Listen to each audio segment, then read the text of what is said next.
Hey everybody, Nick Espinoza, your chief security fanatic here.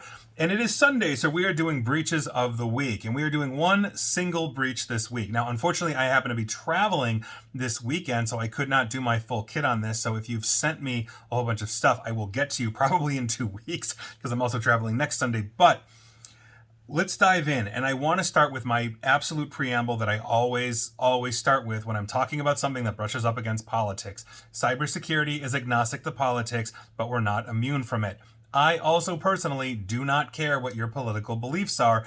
These are the facts on the ground. And when we were talking about a political organization, especially one that is polarizing, I want you to keep that in mind because my goal here is to deliver facts. Now, with that, we need to talk about the Heritage Foundation. They've been all over the news for their Project 2025 effort that essentially transforms the United States in its current state.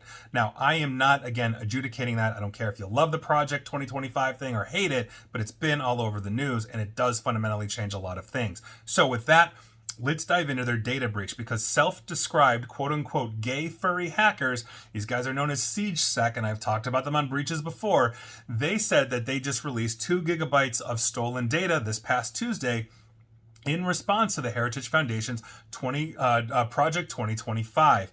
Now, Project 2025, very briefly, is a set of proposals that would aim to give Donald Trump, if he becomes president again, a ready set made of policies that he could implement if he's president again. Now, its authors describe the initiative as, quote, to lay the groundwork for a White House more friendly to the right, end quote. Again, that is their words.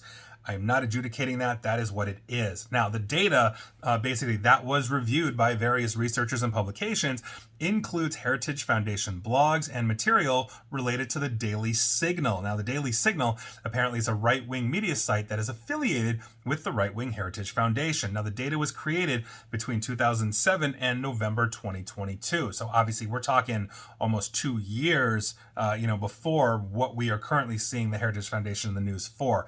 Now, the group said it gained access to the data on July 2nd and released it to provide, quote, transparency to the public regarding who exactly is supporting Heritage. Now, that is according to the spokesperson for SiegeSec and, again, talking to publications. Now, the data includes, quote, full names, email addresses, passwords, and usernames, end quote, of people associated with the Heritage Foundation and includes users with U.S. government email addresses as well. And from what we understand of the Heritage Foundation, there are government officials that are aligned with it as well. Quote, this itself can have an impact to Heritage's reputation, and it'll especially push away users in positions of power, end quote. Meaning, if you're exposing, let's say, the politicians aligned with the Heritage Foundation, maybe they'll recede from it. But I don't know why they would at that point if it's public, but, we'll see.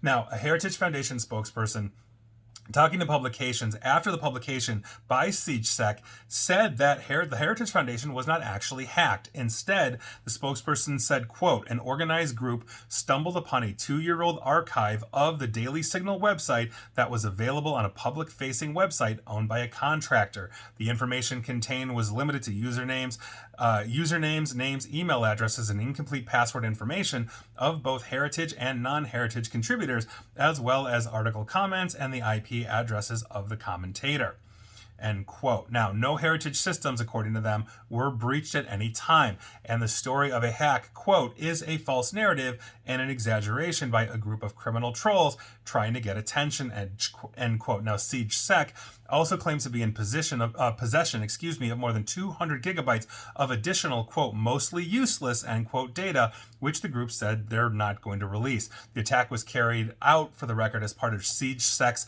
Op Transright campaign, which had previously included the defacement of government websites and data theft from states either considering or implementing anti-abortion or anti-trans legislation. So this is a very political hack from hacktivists. And again, I don't care what you think of this. The point is that this is all over the news.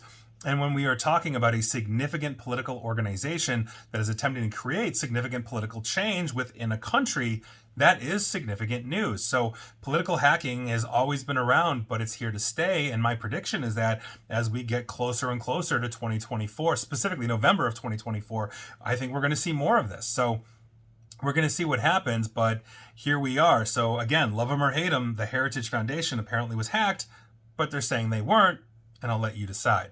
And please like, share, follow me here on Facebook and Twitter at NickAESP. And please feel free to subscribe to me at YouTube as well. And as always, stay safe, stay online, and please attempt to stay private. Thanks, everybody.